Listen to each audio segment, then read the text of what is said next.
Okay, well, it's my honor to ask Dr. Lisa Shirk to come up to the podium. We're super fortunate to have her here as a professor of the practice as the Richard G. Starman Senior in Peace Studies and Practice. Probably many of you might not know her only from academia, but also the field work and the work that she's done as a practitioner and the policy work that she's done, spanning many different countries and many different topics. And right now she's been really focused on digital peace building, which is something that's really exciting. And she's agreed graciously to come up and provide a few words of opening and introduce our keynote speaker, John Paul Lederach. Thank you, Lisa.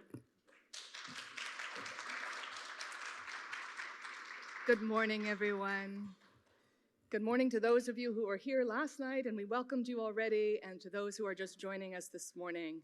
Last night we had some introductory remarks about what a critical, unique moment we're in right now in this country, but also because this country affects the world. And we really need creative thinking about how to turn this crisis into an opportunity, and how to really reflect on everything that's happening and all the moving parts. And there really is no better person in the world to weave this together than Dr. John Paul Lederach. I want to just say a couple words. 30 years ago, almost to the day, I started co-teaching with John Paul Lederach at the Summer Peacebuilding Institute at Eastern Mennonite University, which he started as really an opportunity to bring people together. And one of the things that I quickly learned about John Paul is that he is a systems thinker, and in a way that brings together sort of all the divergent parts and brings them together and helps us see and make meaning out of a very difficult, complex situation. So I'm really excited to hear what he says this morning. For those of you who don't know, John Paul started his life as an artist, as a potter.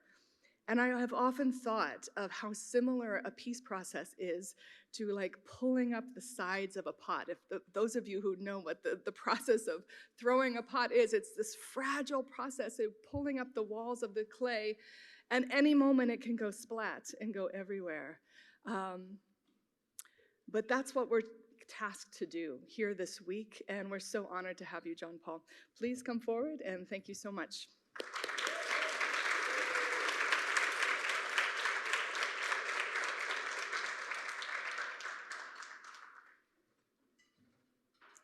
Thank you, Lisa, and good morning, everybody. I'm not very technologically savvy, so Jenna, can you tell me what buttons I push for my PowerPoint? It's a real privilege to be with all of you today and to see this gathering. I'm stretched to be able to meet all of you and to have the time to, very good. There we are, and to be able to share these thoughts with you. I have to say it's a little bit, I've been thinking about this for a long time, but sometimes my thoughts just ramble around and don't always cohere.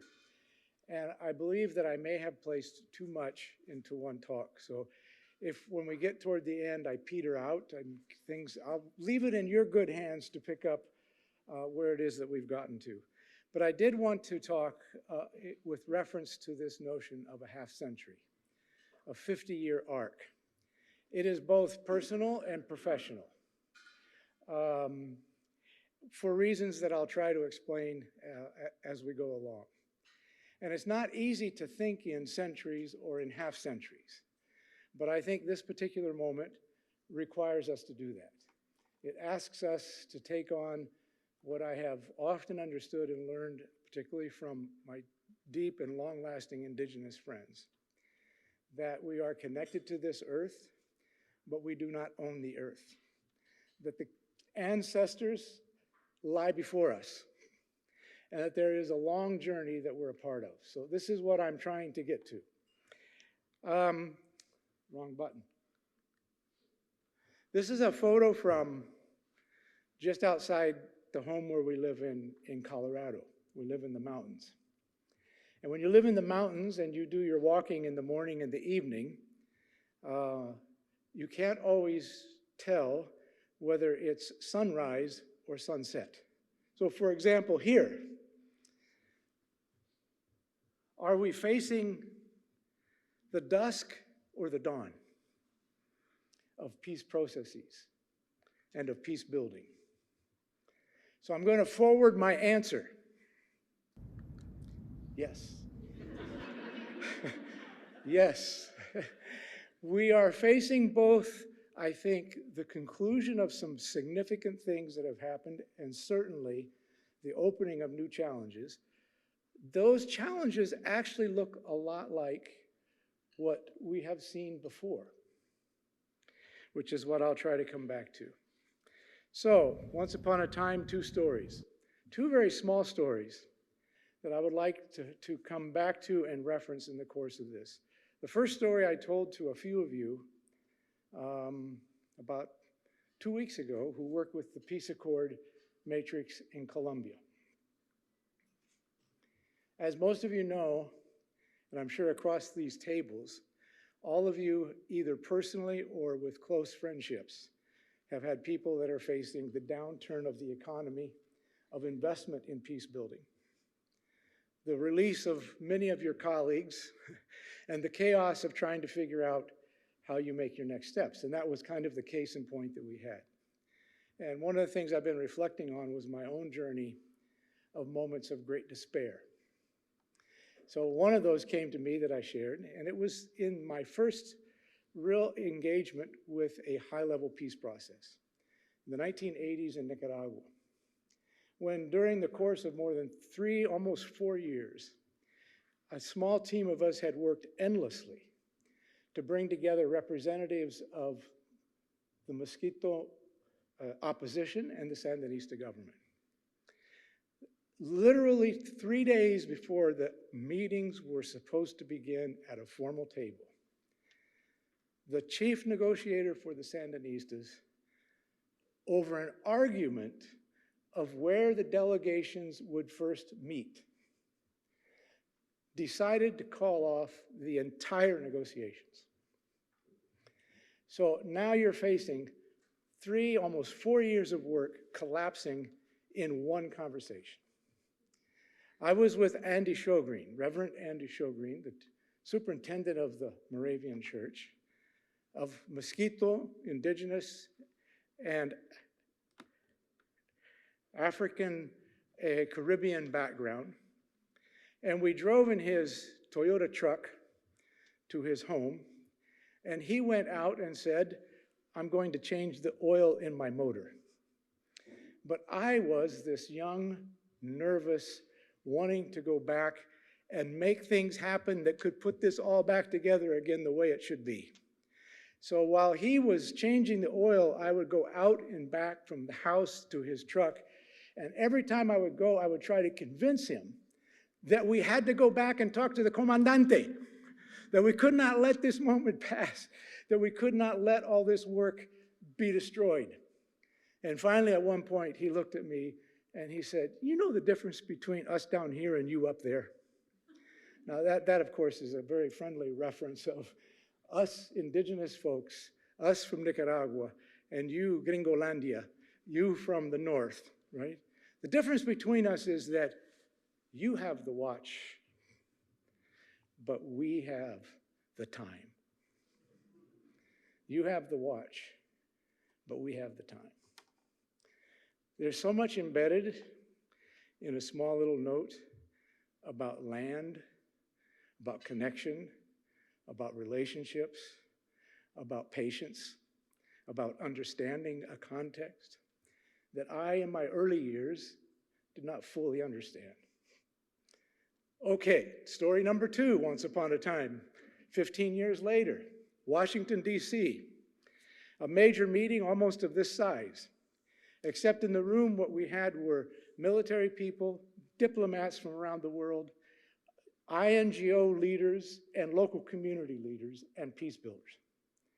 And the idea was to create a conversation between those communities who rarely sat together around how we respond to extraordinary humanitarian crises like the one at that time that was happening in Somalia. Thousands and millions of people on the verge of starvation. driven by armed conflict and a drought, climate and conflict. How do we engage with people that we don't know much about and we don't understand and who aren't alike? In the course of that conversation, one of the senior diplomats from the United States stood up and gave a talk on his experiences with handling mediation. And the core of his talk was basically this, and here the story will end. There is a world of chaos out there when you're handling a national peace process. And the only way it's going to work is if you bring all of that chaos through you.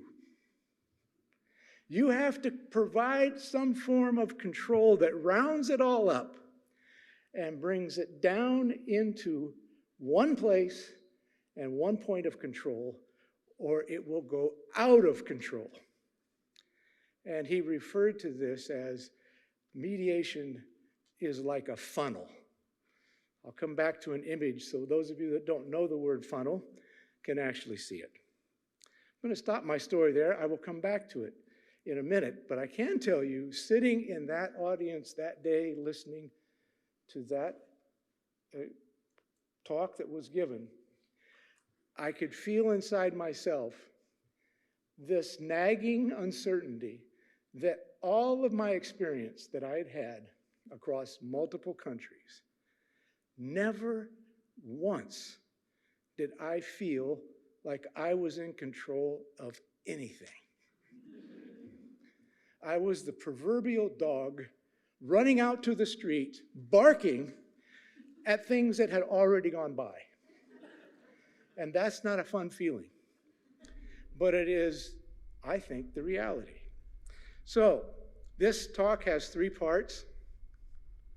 Part 1, the half-century arc. Let's start by going back to the 1970s. 50 years ago, 2025 would be 1975. And let's look at a partial review of the world, an almanac-like approach of the 1970s. The Vietnam War ended as the Cambodian genocide exploded. The dirty war in Argentina initiated while Pinochet overthrew President Allende in Chile, ushering in 2 long-lasting military dictatorships. 3 civil wars in Central America unfolded, and Colombia's half-century armed conflict reached roughly its halfway point. Patrice Lumumba was assassinated, and Mobutu Sese Seko, locked into power in Congo, Zaire, while Nelson Mandela was completing his first decade of imprisonment on Robben Island. The Mujahideen formed to fight a Soviet-backed government in Afghanistan. The Yom Kippur War blew up, and a year later, the Kissinger shuttles in the Middle East unfolded. And Generalissimo Francisco Franco died, 1975, opening up a shift into democracy in Spain. And I decided to pursue peace studies. Let me tell you, 50 years ago, talking to your aunts and uncles, nobody understood any of that. You're going to study what? Why not medicine? Why not law? No, I'm interested in peace studies. My first courses on the ethics and theology of peace, on conflict resolution, came in my first 2 years of college in 1973 and 74. In the middle of that, I took 3 years off to be a voluntary service position, working with people from various parts of French-speaking Africa, Argentina, Uruguay, Colombia, displaced people coming into Brussels, Belgium, where I learned languages, mopped floors, served food, and played chess until midnight, arguing over what? Whether it was better to pick up guns to pursue change or to pursue nonviolence. It was my real school. I began a process of looking for a degree program in peace studies. I could find about 3 in the United States that offered a major. So I am a product of the early visions 50 years ago to begin to focus in on these topics. What did the world look like in the 1970s? I know this is not a data-driven visualization, so those of you that are data-driven, I beg forgiveness. This is my small depiction of what it felt like, but I think it has some accuracy. The world was dominated by this bubble of the International Cold War, and within that, deeply invested in national militarized security. Nuclear weapons, like we heard last night, were prominent on that agenda. Authoritarianism was on the rise. There were military regimes that were beginning to come forward in various parts of the country. There were internal civil wars, but they were almost always affected by the proxies from that Cold War era of who was behind who. And there was, if you go back and read, a global refugee crisis from those fleeing various parts of the world. 1970s.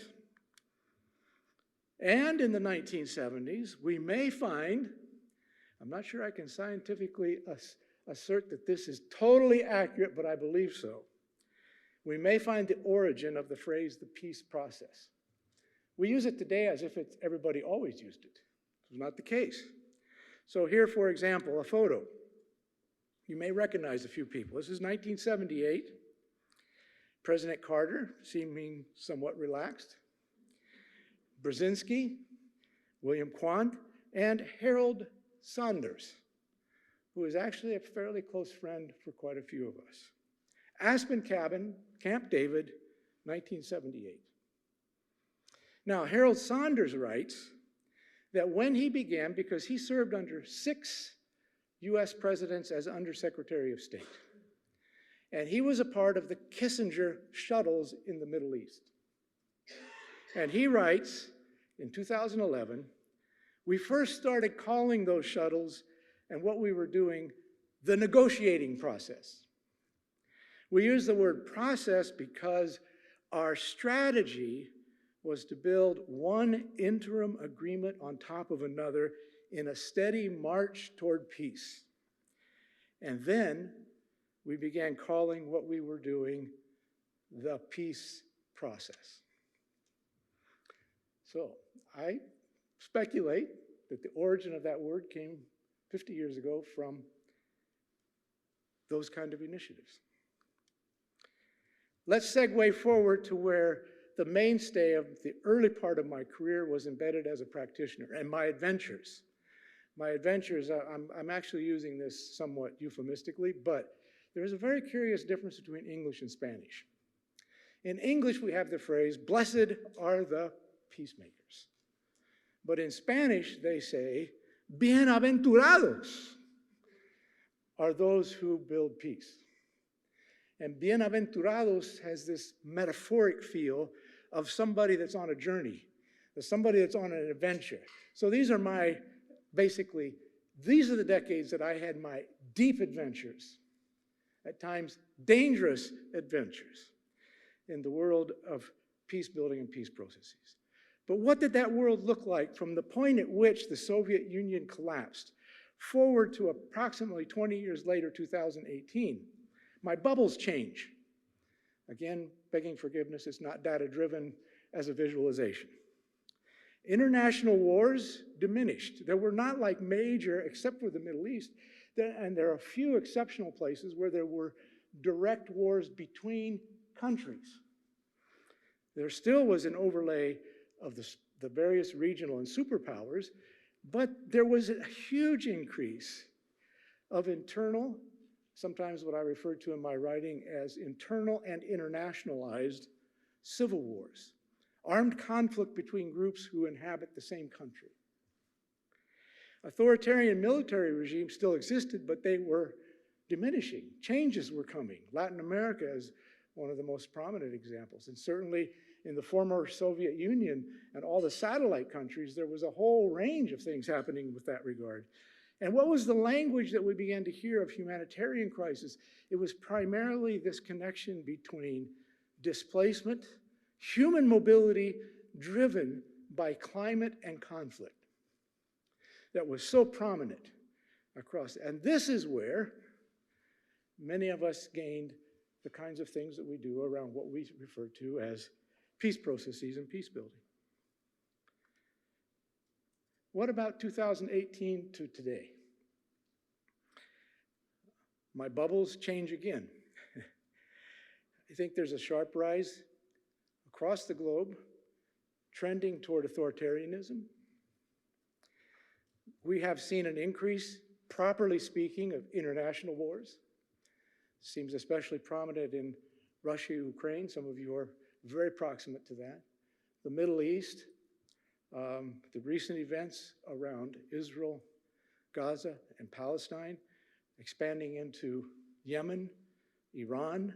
It feels like we are on the brink of one of those moments where the internationalization, that element that seems far beyond our control, and we speak much more of the challenges of human mobility, migration, the search for dignity, and the search for belonging, driven over and again by this combination of conflict and climate. And our global community is not entirely clear how to create belonging. So, quo pacem, where is peace headed? Part 2. Again, a small personal note.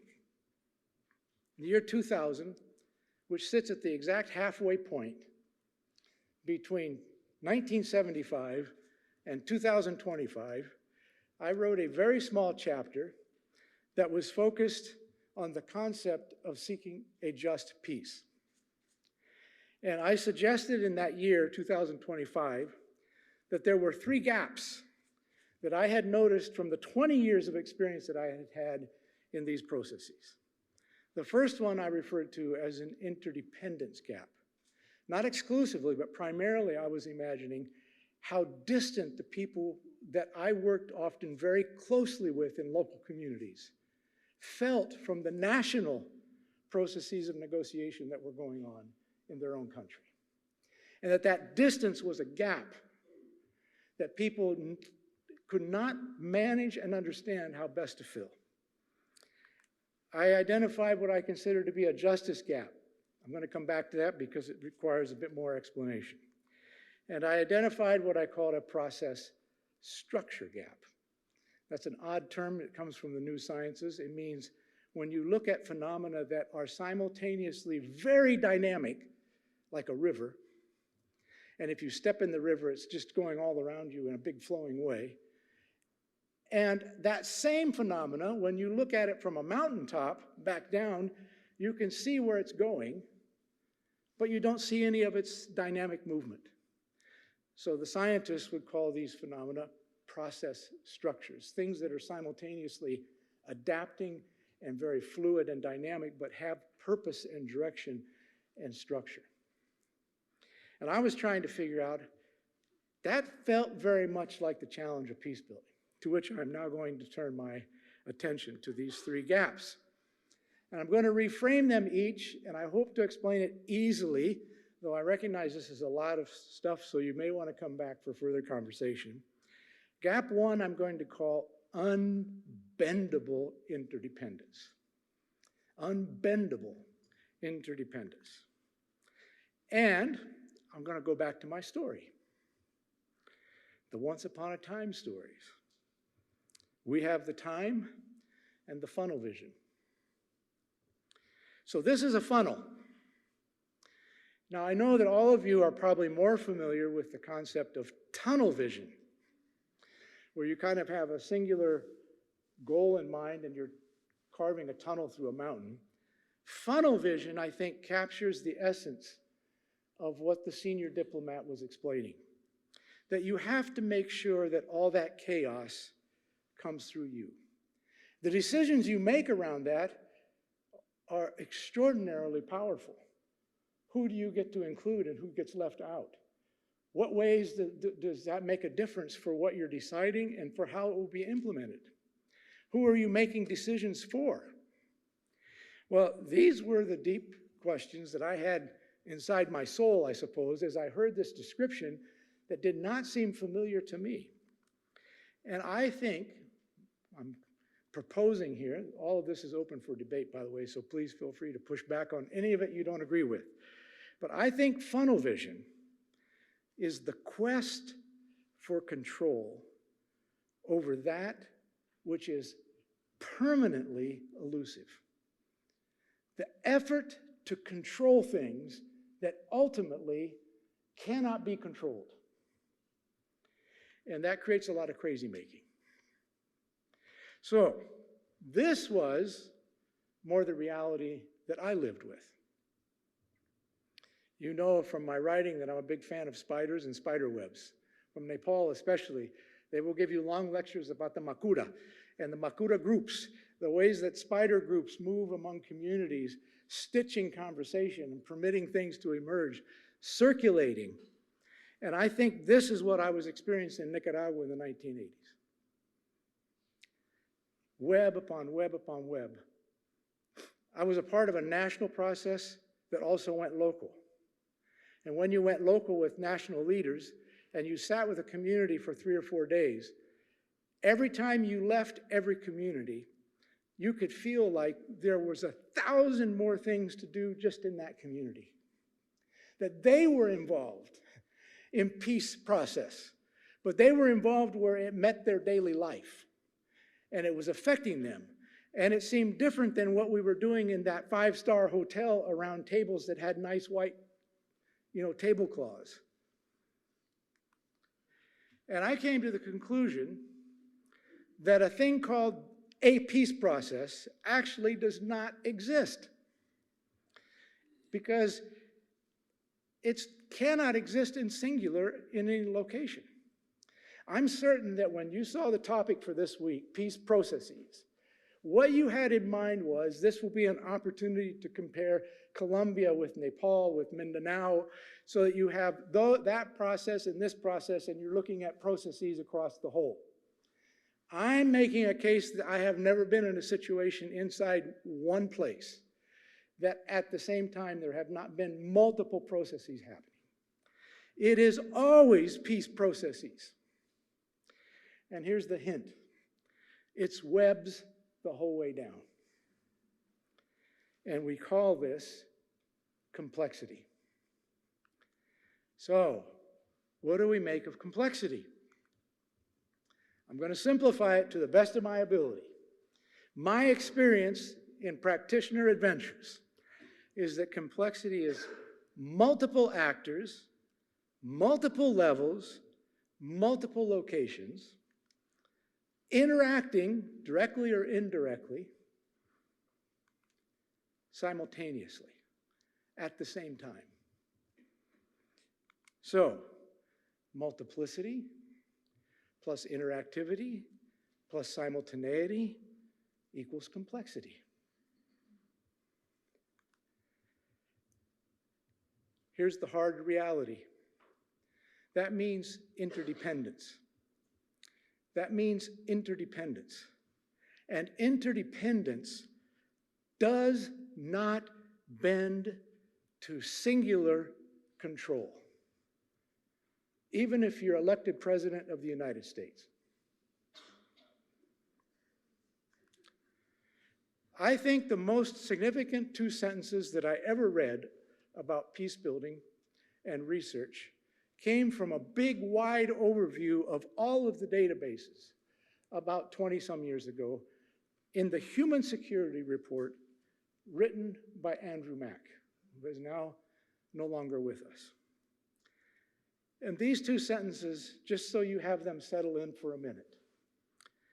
Not one of the peace building and conflict prevention programs, and he emphasized this in his own writing, on its own, had much of an impact on global security in this period. He was looking at roughly that 20-year period that I referenced earlier, in which we began to see a reduction of civil wars and more agreements that were emerging. His second sentence, taken together, however, their effect has been profound. Wow. So I've spent 20 years, I remember reading, I spent 20 years where my funders asked me to offer attribution that my actions and my projects produced this big thing, and that if I could show that, I would be assured more money compared to other people who could not show it quite as well. That's attribution. And he's saying not one of those made any difference. Taken together, their effect has been profound. So let me try to, I'm sorry, but part of this three-part story that I'm giving you is mostly ending up with a lot of questions. This may not be helpful.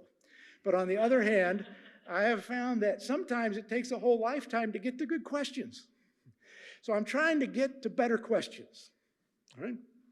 So what do we understand about unbendable interdependence and the paradoxical tensions that I think are the primary ones that sit between two big views? The view of control and the view of contribution. So here come some of my questions. How do peace processes build responsive and accessible governance in places where neither have existed? I'm not using the word government.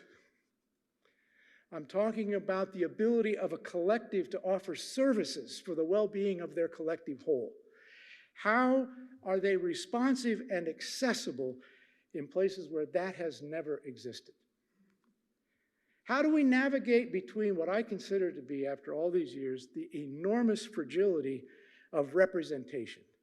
The model of representation that we use in table negotiations is extraordinarily fragile around who gets there and how it is that you actually implement what it is they decide. And we all know from good evidence that it is not the quality of the writing in an agreement that matters, it's the quality of its implementation.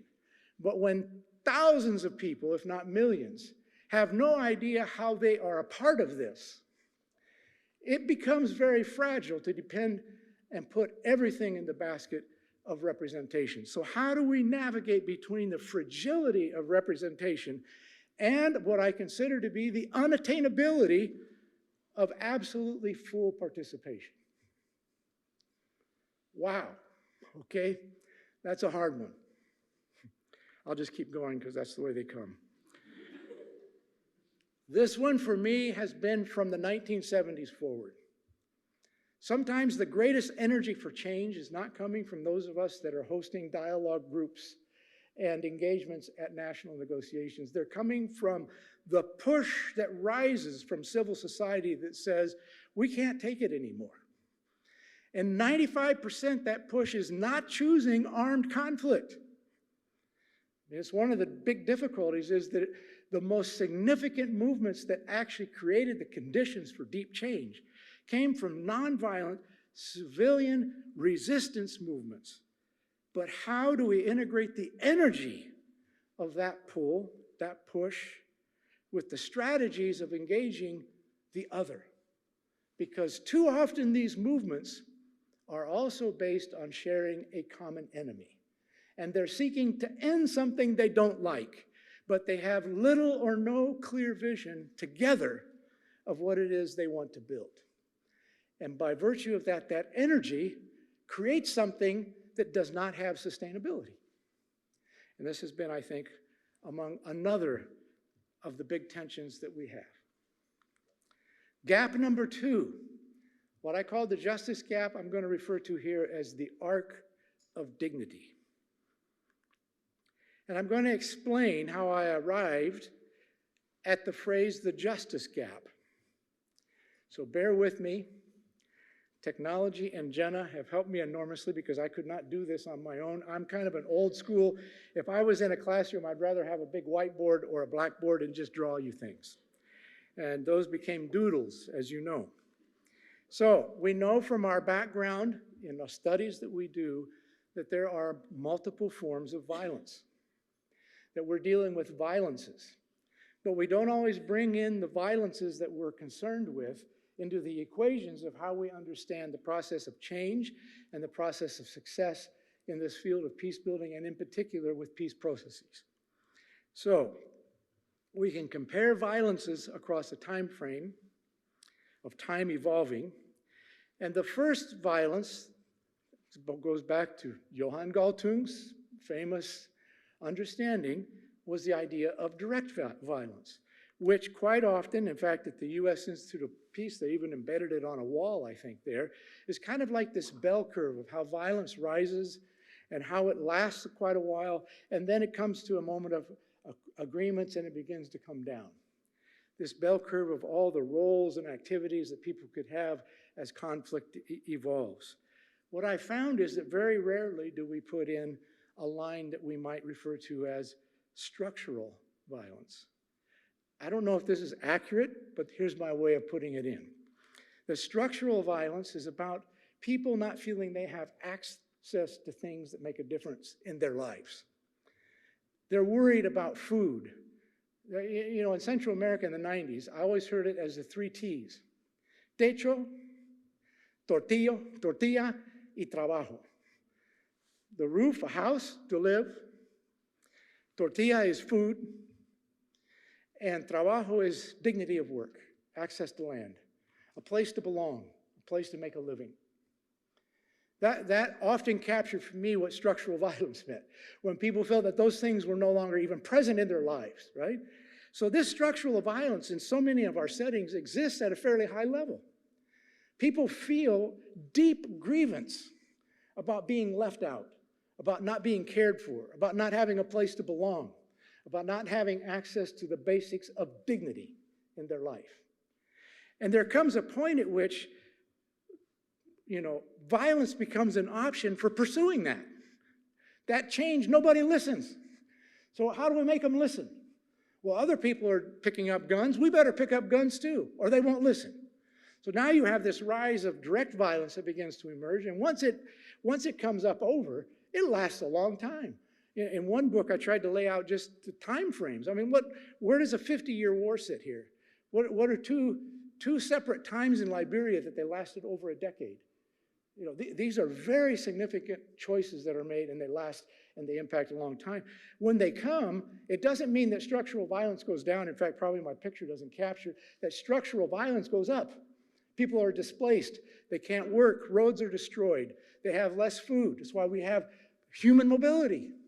People have to go somewhere to figure out how to survive. And then it comes back down at the point at which we have an agreement. Now, agreements are supposedly focused on finding ways to reduce that level of direct violence. But it also is in the minds and perceptions of millions of people that agreement will also improve our lives. And this is where the two gaps come. One of the big challenges is the prevention gap. Can we not get better at finding ways to do this before violence is the only option that people feel is available to them? And the second is what I referred to as the justice gap. The justice gap being that there is a reduction in armed conflict, but there comes a point where people's expectations that this will make a difference in their lives is not attained. And that gap is felt almost in every place that I have worked. So the arc of dignity, the paradoxical tensions of ending violence and building justice. How do peace processes integrate transactional behavior that high-level actors often engage in with transformational purpose that the people that they govern for and are purported to serve actually want? How do we link concrete decisions with change? That, I think, is a deep question that I've struggled with for decades. How do we integrate the need for ceasefire with the need for more comprehensive understandings of change? I have a rather odd view of peace agreements. Some of my colleagues agree and some won't, so I'll just put mine out. I think peace agreements are literally nothing more than proposals about change. How are we going to change things? But nobody actually sits down and thinks clearly about what the nature of change is for the whole of a society. And this has been one of our challenges. So we go back to the things that we feel we can what? Control. And that's to end the violence, but not necessarily build up that which responds to people's basic and fundamental hopes. And how do we navigate and integrate the deep tensions between national security and human security? Gap 3, permanent emergence. So I'm going to walk through a small act of personal trauma. Bear with me.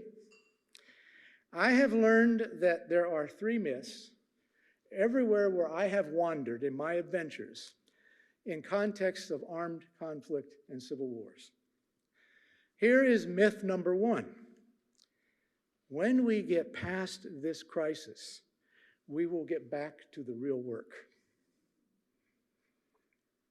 Myth number 2. We can, with expertise and power, we can control a national peace process. Myth number 3. Perfection is a necessary condition for enduring change.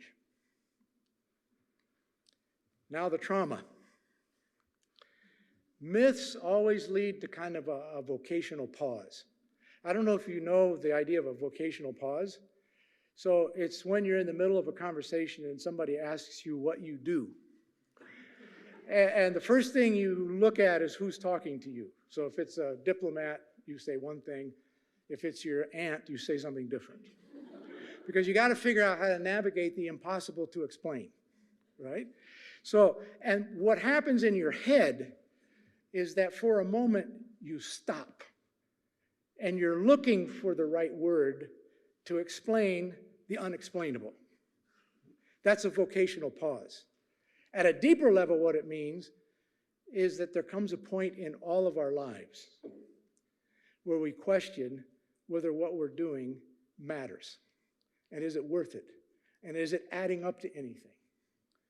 And that vocational pause is overladen with a sense of trauma. Now, I'm speaking personally, but I actually think this is a much wider phenomenon.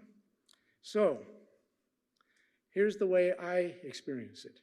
How do we stay alive and creative while living in the lands of permanently emerging crises? There is no other side of the crisis. So if you're waiting for the other side of the crisis, your waiting is not patience, your waiting is paralysis. Right? How do you respond to crisis that is not going to go away next week so that we can go do the things we think we need to do, but that you have to do permanently, knowing that you live with this emergent crisis over and again?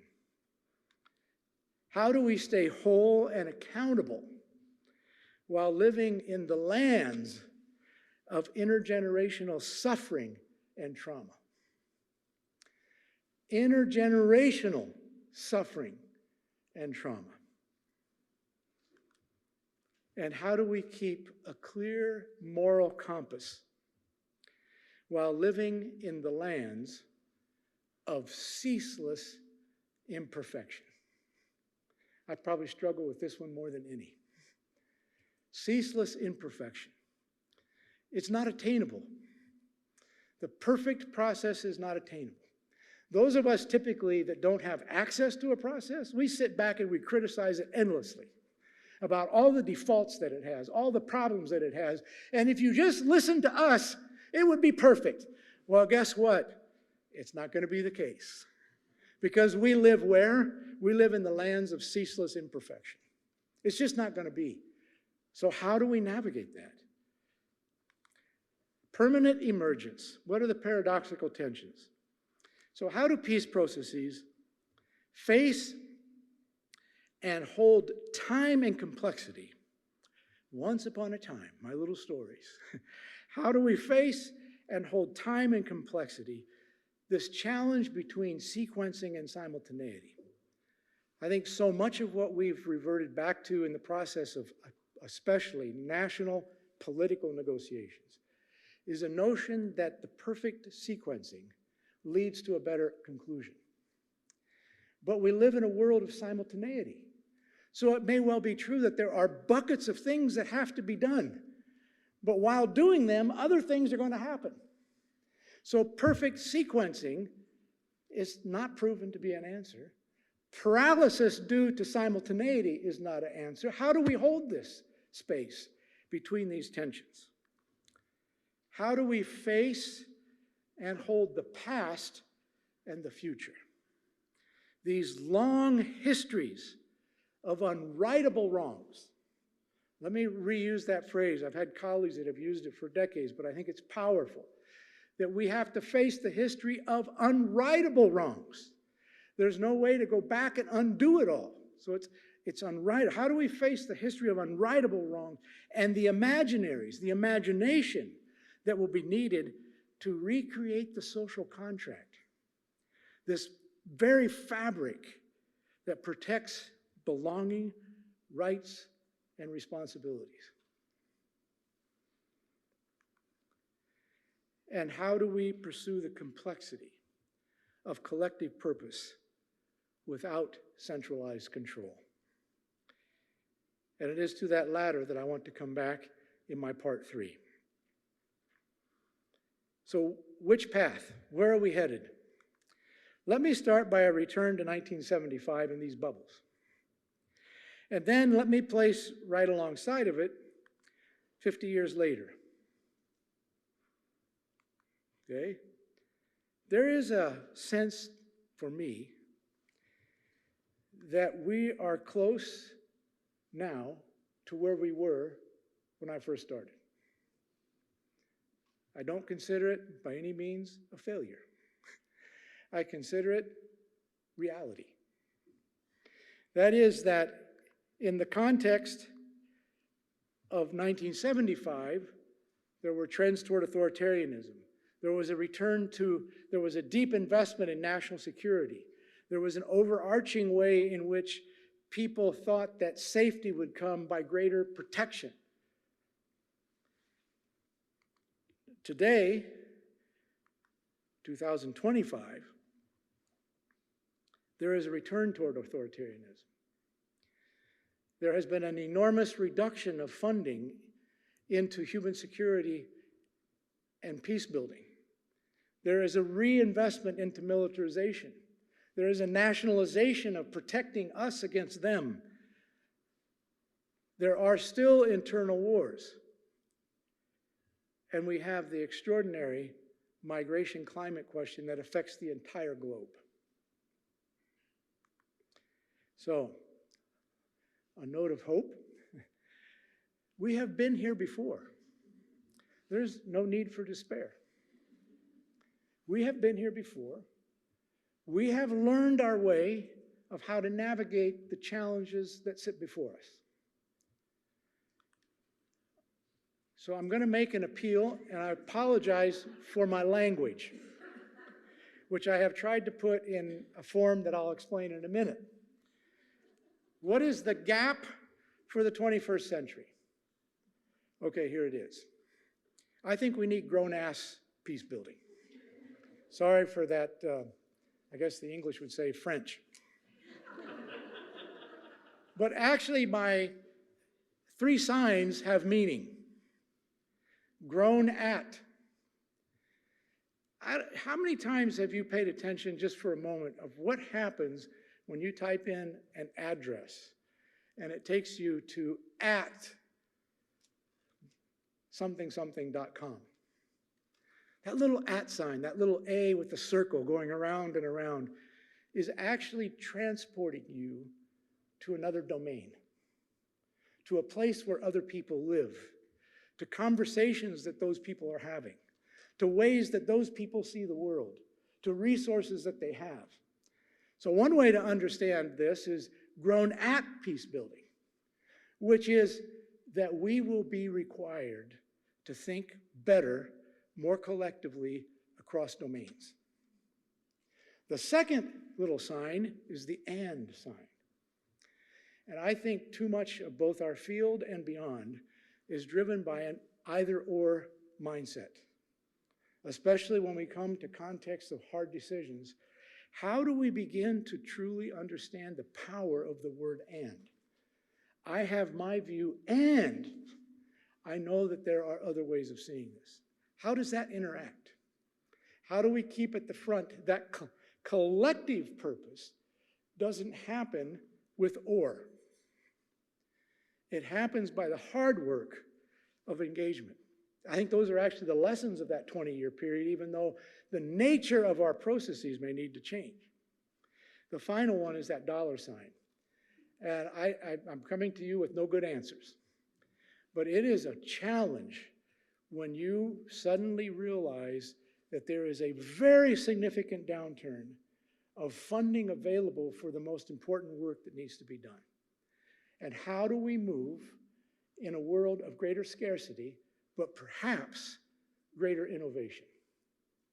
While at the same time, how will we advocate for our global collective to come to its senses and begin to invest in better and different ways than we have traditionally done, because it is only leading us down the path of enormous human suffering. So, my little gap. I'll make a small change of words here, and I'll let you decide whether you like them or you don't. I think maybe instead of thinking peace processes, we should better think of change processes. What's the nature of the change that we're after? Who will need to be engaged to help that happen? And how will it be done?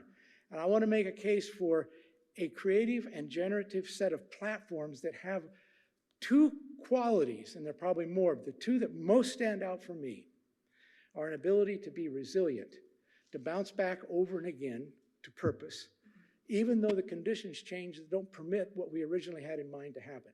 That actually has been my experience with the better of the peace processes. It's not that they had a brilliant way of being or concluding. They had a brilliant way of adapting, of becoming resilient, of being able to move with things they weren't expecting, right? So how do we create that? And I'm going to put out, this is probably my last little bit here for you all, a little diagram of seeing this on a spectrum of less to more. And I'll conclude with this in the next 2 little points. I think the biggest tensions we face are between control and contribution. This may not fully capture it, but I think the deepest understanding that we move more toward control leaves us in a pathway that ends up not having capacity to create enduring and good change. And I think contribution, this embrace of interdependence, helps us understand that we're part of something that goes beyond us. So what do those things look like? And here, I'm going to beg for my data friends. There are a lot of them in this room, because you can correct all the things I'm about to say if they are incorrect. But I think evidence shows that where efforts were aimed exclusively at ceasefires, change was not enduring, as much as efforts aimed to create a more comprehensive understanding of what needs to change and creating the commitments to those hard changes. that where the behaviors were far more transactive and transactional, they were not nearly as resilient and adaptive as people who actually had a mindset that the core of what we're doing centers the nature of the change that we're after. And in particular, I'll come back to say, I think, a change in relationships. The third one, that where it's driven primarily by external actors, so it's less adaptive, driven by externally. I think we found consistently where we put people who are proximate to their own context more in the lead with supportive dignity, and where they have ecosystems of support where they live. That this shows a much greater capacity for change that is rooted in those contexts and has an ability for both innovation and more lasting. And I think the data shows this to be the case. Now, I'm asking a question whether everyone has other data. We will be glad to talk about it. So exclusive means that you rely heavily on some form of representation, which in this particular end of the spectrum tends to be those who carry weapons or political and economic power, to the exclusion of those who do not have those things. And I think in a very real way, that tension is with creating greater participation. In between my three little words, this, to be resilient and adaptive, requires a deep commitment to learning, not to expertise that offers solutions. That you have to be able to learn along the way, and you have to be able to learn with people who are unusual, who are not like you. I think it very much moves in the direction, and I don't have the time to go into it now, but placing greater emphasis on the significance of circulating around the system than convening representatives of the system. And I'm attempting to write a book that someday I'll share with you, because I think this has so much to do with one of the big challenges around the paradox of coordination that I'll say in a minute. And I think that good change and more lasting change is relationship-centric. And it requires at all times enormous innovation and creativity. So, the coordination paradox that I mentioned came from entomology, the study of insects. And they created this question in the 1950s. What they called the coordination paradox was, how do whole collectives cohere around common purpose without centralized control? And what they found was that bees fly around and they pollinate. Ants walk and they leave messages as they walk as to where they're going. And I think it has so much to do with ways that we need to think about invigorating coordination. I don't think we need to worry about creating centralized control for a whole collective to mobilize. I think we have to think more creatively about the challenge of coordination. I'll leave these three up here for you to give consideration to. I think we have to center. I asked a good friend, who is sitting over here, is Francisco Diaz. So I asked a good friend last night, if you look back across all the work you've done and all the national peace processes you've been involved in, how would you create your percentages? What percent of time did you actually spend sitting at a table, negotiating?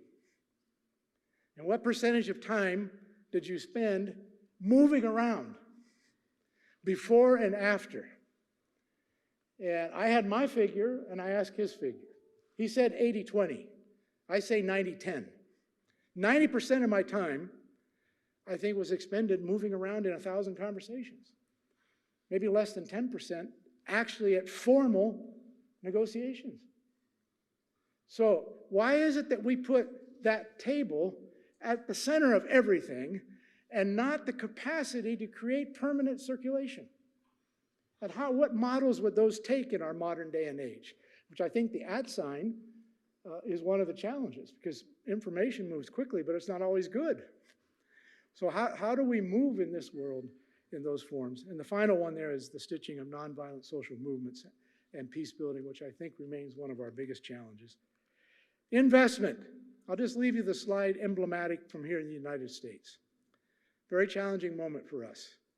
I think we're facing much of what many of you have faced for years. and decades and generations. This coming budget is going to push us very close to $1 trillion of national defense. It's one of the very few places that has any increase. It comes with militarization that's not only internationally focused, but domestically focused. A few weeks ago, the dismantling of the U.S. Institute of Peace, which miraculously 2 days ago, a court found that it was illegal. We'll see how much rule of law actually pertains in our country. But their annual budget was $55 million. This for me is just emblematic of the challenge. I don't think 0.0055% is a significant change agenda. There is such a completely out of whack investment in what we need to do that part of this big picture is how we reimagine investment. And I actually think the best time to reimagine investment is when it starts to disappear. Because then we look more carefully at our dependencies, of what we depended on. And we look more carefully at our purpose, of what are we here for, our vocation, our reason to be on this earth. And we begin to ask the questions, how do we stay true to that purpose, knowing that it has to be done with far few dollar signs attached to it than we have in the past? And I think we then turn to the geniuses, which are people around the world who have always done that. The greatest innovations have come often from places and people with the least resources. So what do they mobilize and build around? I think they mobilize around relationships, networking, and clarity of truth and purpose.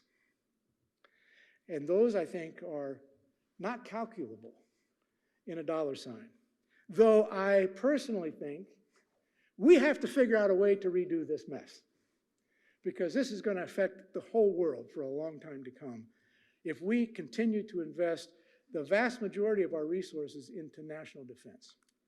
And that, of course, only adds the figure of $2.7 trillion globally, which is a phenomenal amount of money that's expended in militarized approaches to creating safety.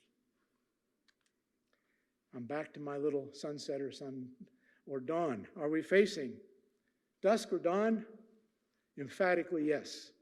And with a great deal of hope, because I believe in all of you and the people that you work for and the people that you work with in those communities where you're engaged. And that, my friends, is my 50-year arc. So I'll stop there.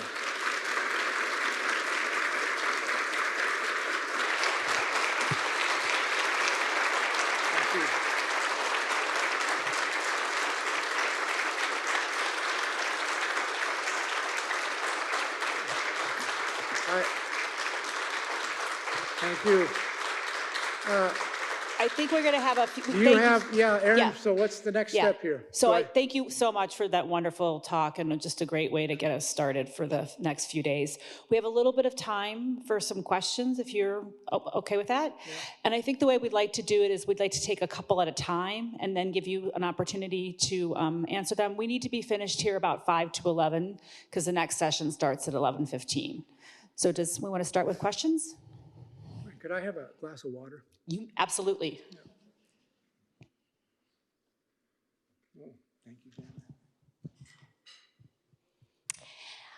Hi, Deb Paul. Mary Ann Love from Catholic U. I'll give you the question we chatted about a little bit last night that I think would impact a lot of folks. You talked a lot about the need to have better networks and relationships between grassroots local peace building and people who sit at the tables with the white tablecloths and the official processes. What could you say more about how to be that missing middle, make that connections between grassroots, grass tops, elites, and that'll probably connect with some other questions here.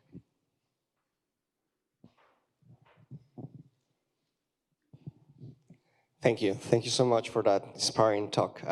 My name is Gabriel Rojas. I'm Colombian, and I work for the United States Institute of Peace, still. One of the reasons for the lawyers of the government to say that we weren't needed, that we were redundant, was to say that we didn't achieve any peace anywhere. And in 50 years, if we're going in these cycles or spirals, it seems like results or the word result is not part of this equation. Like, is it that we have a peace agreement, or is it that we have a complete change in a society that doesn't need to engage in conflicts violently? So my question is, how do we answer that claim by the government saying we don't need the United States to appease or any peace-building initiative because our president can do it as it did it with Pakistan and India like this, and there's no need of all these processes. You're just wasting taxpayers' money. Okay, there's one more right there. Jenna, you want to grab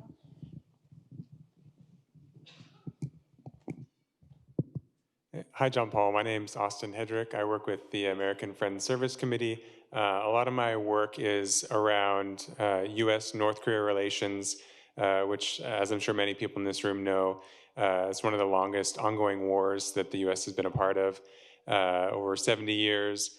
And a lot of the work that AFSC is doing is trying to promote people-to-people engagement. We've been doing this for over 4 decades. But one of the challenges with creating peace between the US and North Korea is that people aren't talking to each other. There are so many structural barriers. And I know in a lot of your work, you talk about the power of relationships to transform structures of violence. And I'm curious, in situations like US-North Korea, or in so many contexts around the world where people are becoming more polarized and there's these structural barriers to relationship, how do we access that transformative power of relationship when the relationships themselves are being blocked and people can't talk to people? We'll go ahead and Just those, right? Marianne, the first one. So one of the, I won't say I've completely walked away from the idea of the vertical gap between communities and high-level process. But my deepest intuition and experience is suggesting something alternative. And I know one shouldn't always take their lessons from spiders, but they're very instructive because they think spatially. And where they circulate to is they locate key anchor points, but a lot of their movement is at the margins. They move around a big circle of things that appear to be far from the center.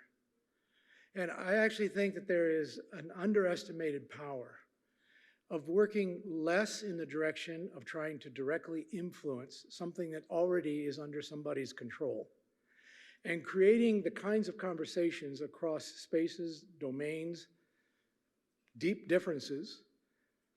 I think our country right now is a great example of this. You know, we fly over so many parts of the world, but we don't actually sit with people in different parts of our country. This ability to move more at the margins, but to do it over and again, by which the core thing happens in the coordination paradox, is that in every one of those kinds of things that happen, there is a gathering and a dropping of something and coming back around again. It creates a threading of conversation. Now, this comes to some degree to your question, because most of the places that I've been, when I look back across my career, and when I look specifically at this moment now, there are so many places in the world where, including our country, people can't meet. And I think this first came forward at a particular very concrete moment in the Basque Country, when all of one set of political parties voted that they would have no conversation with one party unless they did X. And there was kind of a political equation of what had to be done. And by virtue of that, you're asking yourself, how do you thread conversations when people can't meet? And that was part of where the circulation notion began to take on a real thread.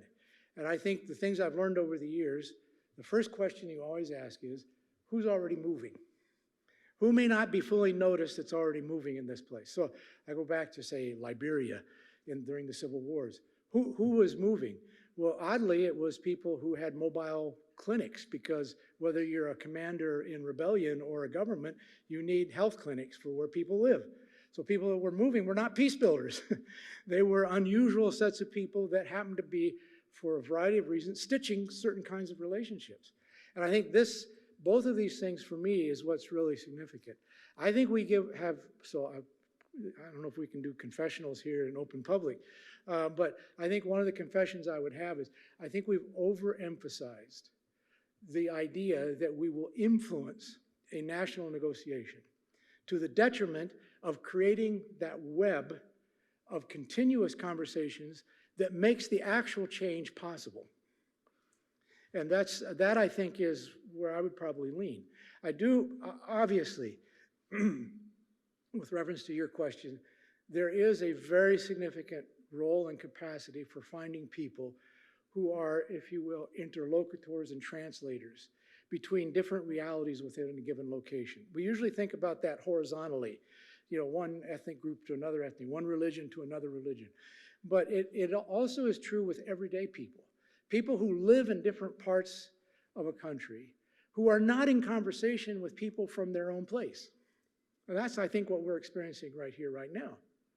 So ask who's moving, ask who might be possible to engage in some ways that that threading can begin to happen. So my view is it's possible to create a process of collective coherence without necessarily having a national negotiation table. And I think that's much of where we're sitting right now across our landscape is what we're required to figure out. None of us has the answer, but between us all, we do. As the poet said, what we need is within and between us. And I think that's what we have to mobilize in a much greater capacity. Your very provocative question, I've thought long and hard about it. Can you solve Ukraine, Russia in one day? Can you solve India, Pakistan in one day? Can you achieve peace in the Middle East in one day? This is the promise of what it means to deliver. So I can only speak from experience and evidence. No. It will come back and boomerang you in 1,000 ways. Interdependence is unbendable, and there will come a time where you know it. 2 days ago, Dodge finally discovered that there was a legal system. And there was actually a pushback. Now, whether it's going to stay or not, we don't know. But there is interdependence. And democracy, I think, builds on and must have a robust understanding of the social contract of interdependence. So I truly think that while those things ring well for sound bites, realities come back. And the reality has been consistently in this particular question that if it doesn't work quickly, I leave it and go try something different that's more beneficial to me.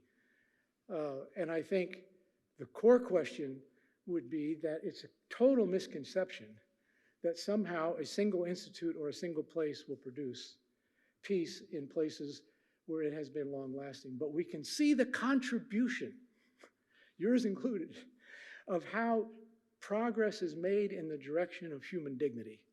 And that is hard work and it takes time.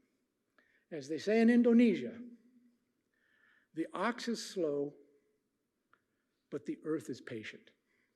That, I think, is what Andy Shogreen was telling me. The ox is slow, but the earth is patient. And I think this work requires something deeper and different, and we have not always had good measures for understanding how significant the things that aren't visible are to those things that become visible and are deemed to be success or not. And so a lot of our work is in that nature. It's not for anything that spiders tend to hide their web in plain sight. It's a typical strategy. How to create a web without anybody noticing. And I think that's very clear, a great part of what it is that we're doing. So onwards.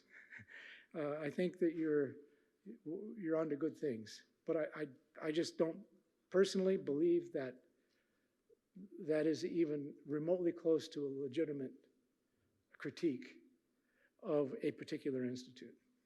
My own view. If we could join in giving a round of applause. Yeah.